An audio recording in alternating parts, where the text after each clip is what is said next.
Welcome back everyone, it's Eric from Eric Candy. Here today we are back on the channel yet again with another Unified Minds deck profile, and as you can see today we're taking a look at the new Mewtwo and Mew GX deck. This is going to be kind of like a toolbox style deck, and this is the same list also that was featured in our recent testing rounds video recently, so if you guys want to see how this deck looks in action, I will have a link down below in the description as well if you guys want to check that out. And also, too, if you guys are a fan of the new Mewtwo and Mew GX, if you guys head over to our Patreon at patreon.com/rarecandytcg, our Stage 2 patrons and higher actually have access to a bonus article detailing some additional text that you could play in this list, and actually a bonus list that hasn't been featured on this channel yet that is actually quite different from this one, too. But anyways, with that being said, let's hop right into the deck at hand and see what we have going on here. So first we have 3 copies of Jirachi. This is going to be our main pivot in between knockouts, of course, for that Stellar Wish ability. We get to look at the top 5 cards of our deck, get a trainer card we find there, put it into our hand. So this just kind of course, helps keep us going every turn in between knockouts. We can promote this thing when in a skateboard, and maybe dig 5 cards deeper and hit one of the combo pieces that we need. So next up from there, we have 3 copies, of course, of the big guy himself, Mew and Mewtwo GX. So this, of course, is going to be the star of the show that we have here.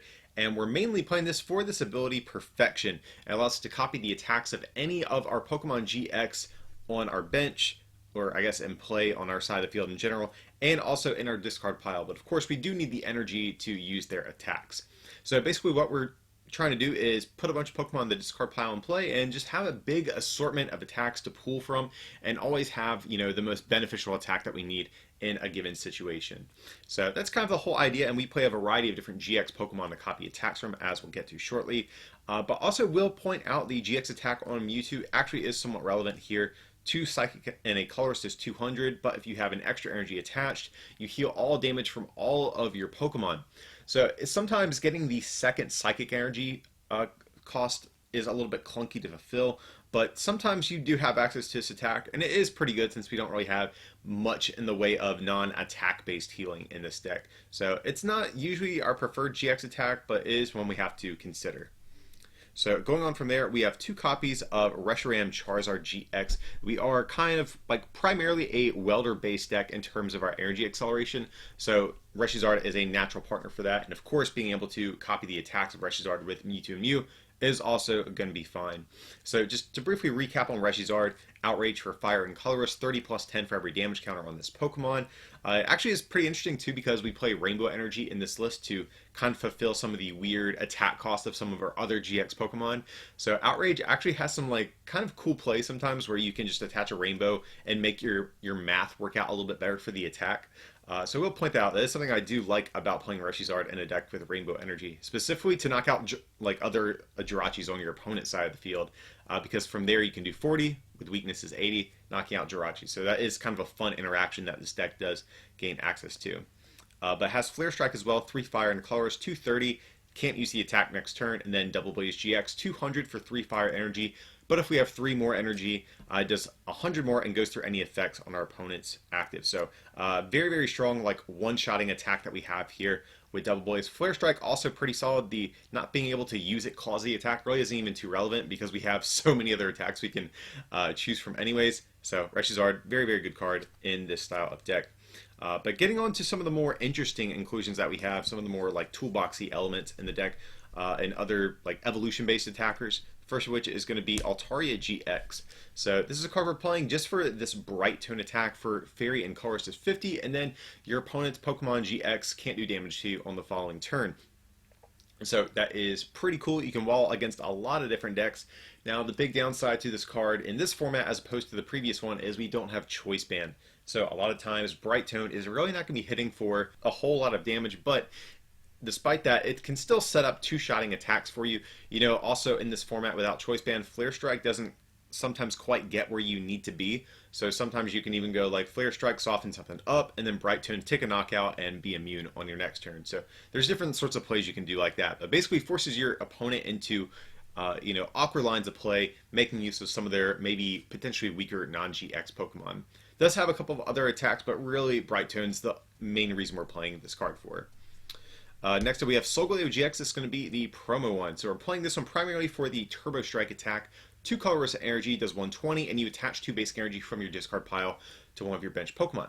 So mid game, this is a nice pivot, especially if we are doing like the 2-shot game, kind of like I just talked about. This is a great like recharging attack to set up your next Mewtwo and Mew. So you can do 120, you're probably going to get swung on, retreat, and then you can attack with a fresh one since you already accelerated some energy to it. I really do like this attack in the late game because it can also set up some big like cleanup attacks with the Dragonite GX, which we'll get to shortly as well. So very, very good attack. It does have a GX attack as well. Not going to use it most of the time, but we will point it out for 2 colorless energy, Prominence GX. You heal all damage from all of your Pokemon. So I know we would rather use Double Blaze GX or even like Mewtwo's GX attack, but it is nice to at least have the option. Next up, we do have Dragonite GX. So this is one of our big late game hitters that we have here. We're primarily looking at this thing just for the second attack here, 5 colorless energy. So it is a lot, but it does 270 and you discard 3 energy from this Pokemon. So 270 is basically going to knock out everything in the game. There's a couple of things running around that you're not going to quite get there on, like the Mega Sableye Tyranitar, also Magikarp Wailord GX, but basically anything else we're going to be able to one-shot pretty convincingly. So this is really great in the late game. Like I said, we can Turbo Strike, get some energy on like a bench Mewtwo Mew. Next turn we can Welder, attach, and take a big knockout with Sky Judgment. So after we've burned our GX attack, like after we've taken a big one-hit knockout with like Double Blaze, we really don't have any great one-shotting options for the rest of the game, so that's where Sky Judgment is really going to come in handy. It does have a couple of other attacks we will at least point out. A Water Lightning Colorless 130, pretty bad, especially because we also play some other ways at dealing 130, which are more efficient than that. But its GX attack is half decent for a colorless. You draw until you have 10 cards and discard a number of cards from your hand before doing so. So if we are in a pinch and we have a dead hand, we can at least hopefully use that and bail us out of a dead hand. And then from there, the last of our evolution attackers we have is going to be Greninja GX. This is going to be the promo one that came out around the time of Detective Pikachu. Mainly playing it for this first attack. I believe it's a Mist Slash for a Water and Colorless does 130, and then it goes through any effects on your opponent's Pokemon. So if your opponent has like a Keldeo GX, just as an example, or they're using their own Altaria GX against you, well, guess what? You can still go through those effects. 130 is also a really nice number to hit for against your non-GX decks, because using something like Flare Strike really isn't great if you're going against a bunch of one-prizers like the Giratina from Lost Thunder. It's much better to be able to just take a knockout for 2 energy rather than use something like Sky Judgment or Flare Strike. And also, we will briefly point out its ability. It is somewhat relevant here. If it's the last card in your hand, you may put it down into play, and then you draw 3 cards. So that's another method of copying the attacks, because it doesn't have to be in your discard pile. Most of the time, it's going to be more consistent to copy its attacks that way, but we do have the option at least, which is nice. Going on from there, that is going to be all of our like toolbox style attackers. We do have some other support Pokemon to round out our Pokemon. First of which is going to be Mew, of course. This is going to be the one from Unbroken Bonds with that bench barrier ability. This is mainly for Pikarom, so it does prevent bench damage done to all of our Pokemon. We do play Dedenne GX in this deck, which we'll get to as well. So being able to prevent Tag Bolt from taking big one-hit knockouts and sniping our bench Pokemon is going to be, I think, pretty important right now in the format. Mew's attack is also sometimes relevant too. For a colorless energy, put 3 damage counters on your opponent's field in any way. So this is surprisingly decent at certain points. So just think if you put 1 damage counter on a Pikarom, Flare Strike from there can actually take one-hit knockouts on it. So there are certain situations where this does kind of come into play. Next up, we have another new card from the new Unified Mindset. That's going to be Jirachi GX.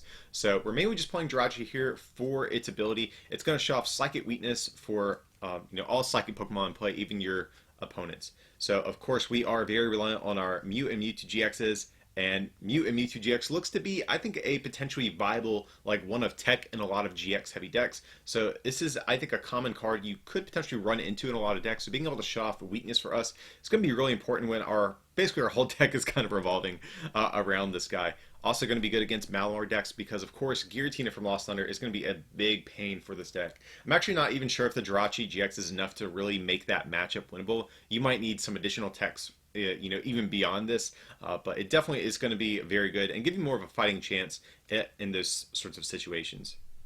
The next up, to round out our Pokemon, we have 2 copies of Dedenne GX. So we're playing this for the Dede Change ability. You discard your hand, draw 6, but you can only use one of these abilities per turn. So of course this is going to be great at just, bailing us out of a dead hand, but also of course throwing away some of these evolution GXs that we want to copy the attacks of. So we can discard them and have access to them with our Mewtwo and Mew GX. Also, will briefly point out, Tingly Return GX is a surprisingly decent GX attack. So for a Lightning Colors 50, your opponent's attack is paralyzed, you return this Pokemon, all cards attached to your hand. So if you have like a very heavily damaged Mewtwo Mew and you have to go for a 2-shot anyways, Tingly Return can actually be a pretty good GX move, even in these weird situations. Granted, most of the time we would rather use something like a fully powered Double Blaze, but Tingly Return, like I said, it does have utility, more than you'd probably initially think at least. But that's going to be all of our Pokemon, guys. Going on to our trainers, like I said, we are going to be primarily a Welder-based deck. So we have 4 of this card.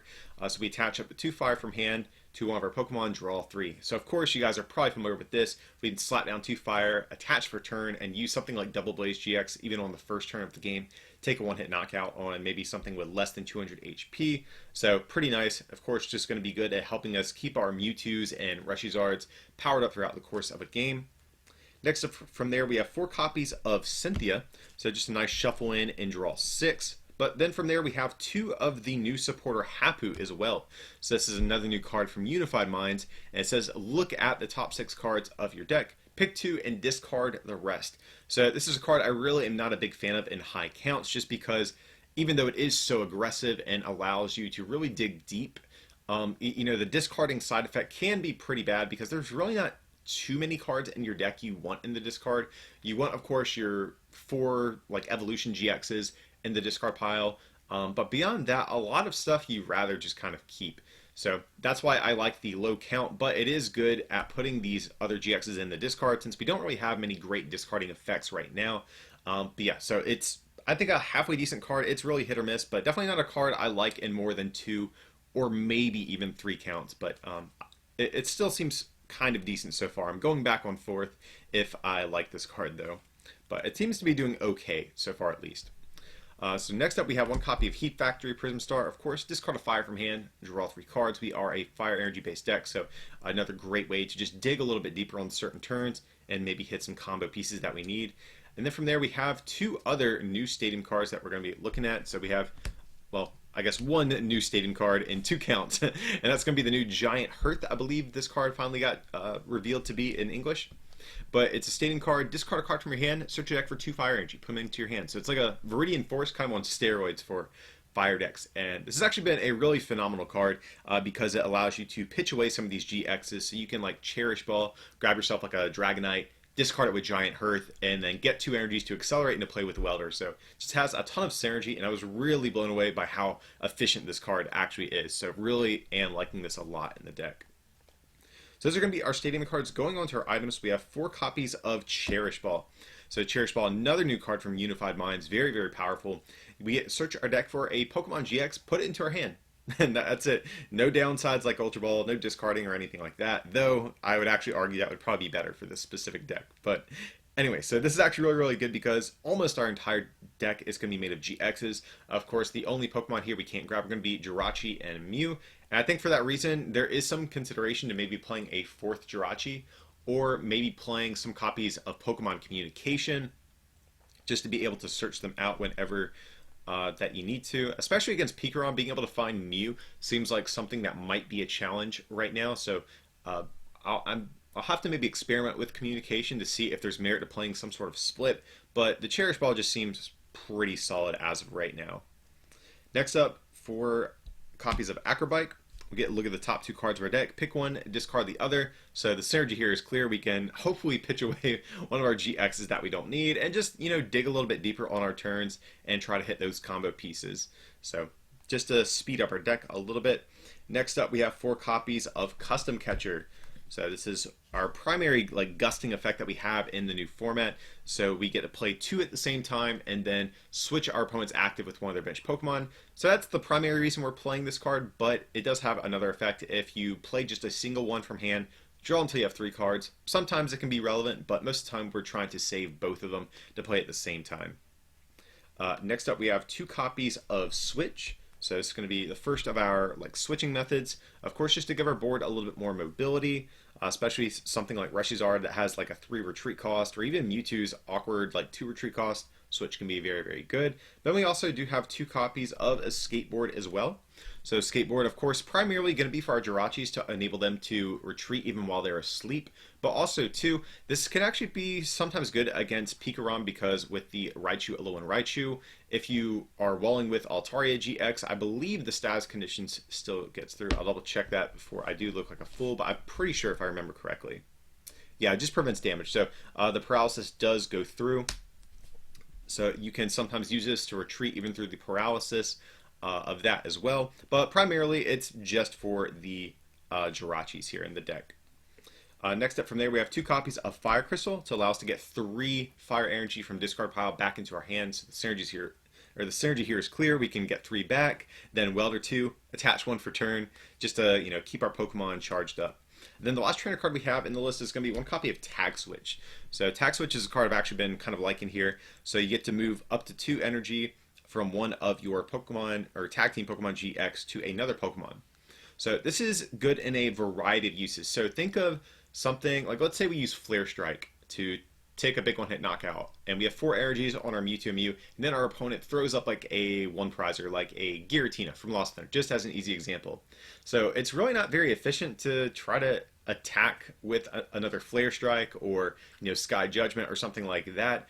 And we'd rather probably just copy something like Greninja's attack, which only costs 2 energy. So in these cases, we can tag switch some of that energy off of our Mewtwo onto a different Pokemon and just be very efficient with our energy and our attacks. That way we're not having to, still keep all of that energy on a Mewtwo just to use a cheaper attack. But there's a bunch of other just weird situations where this card comes up, especially with its interaction with Dragonite in particular. That's really where I like this card in the late game. If you already have like a couple of energy in play, you can go Welder, attach, tag switch your remaining energy to fulfill the attack cost of Sky Judgment. So it's really good at helping you clean up, knockouts like later in the game too. So really been liking tag switch a lot here. And next up, going on to our energy, of course, 4 copies of Rainbow Energy. This is going to be to fulfill some of the awkward energy costs with some of our evolution-based attackers here. And also, like I said, it has kind of a cool interaction with Rhys, allows us to more easily knock out opposing Jirachis, which actually does come up somewhat frequently. But going on from there, we have 4 and 8 copies of Fire Energy in total to round out our list here. So yeah, guys, that's going to be our attempt at this Mewtwo and Mew GX tag team style deck that we have here. Very, very fun. There's a lot of different ways you can build this, which is one reason we do have that accompanying article over at patreon.com/rarecandytcg. So of course, I hope you guys did enjoy this deck profile today. As usual, feel free to like and subscribe, and if you guys can, consider supporting this channel over at patreon.com/rarecandytcg, like I already mentioned, or by picking up some merch from our online store, rarecandytcg.com, like the playmat you saw in this video. As an example, that would also be greatly appreciated. But as always, thanks for watching, and we'll see you next time.